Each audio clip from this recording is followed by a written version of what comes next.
Since last year, the COVID-19 pandemic has taken a toll on our country's economy, people's daily lives, business, agriculture, and most and foremost, education.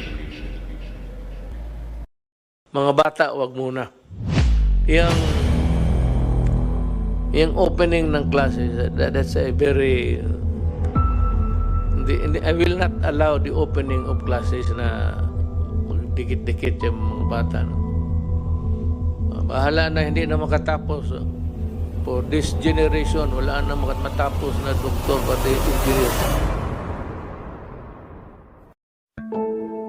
last year months away before summer vacation, students are forced to stop going to school due to the growing threat of the COVID-19 virus. In the next entire 5 months, students will have to stay at home as the number of COVID-19 cases in our country continuously grow larger and larger by time. To be frank, not only students are required to stay at home, it applies from young to elder alike. Many had to quit their jobs and stop their business. The Philippines has become the first country to close its financial markets in response to the COVID-19 pandemic. The unprecedented move is to ensure the safety of traders. And the Philippines Stock Exchange is closed until further notice, while currency and bond trading, that too has been suspended. The exchange is hoping to reopen on Thursday. Now, global markets have slumped as the coronavirus spreads, and the Philippines, well, it hasn't been exempt from any of that turmoil. Its benchmark index is down 20% for the month so far. That's the worst performance since 2008. Now, this comes as half the country's population remains locked down, with the whole of Luzon placed under enhanced community quarantine. All those on the island must stay home and avoid unnecessary travel. Work and transport services have also been halted, although essential services, they're still operating. All international flights, meantime, to and from the island, they're going to stop from Friday. DepEd and other government agencies as well as politicians realize that 5 months of no study will do no good if it continues any more longer. So the DepEd, or the Department of Education, came up with an idea of learning without the need of going to school to avoid COVID-19 from spreading more. It comes with 2 different learning modalities: Online class and modular learning.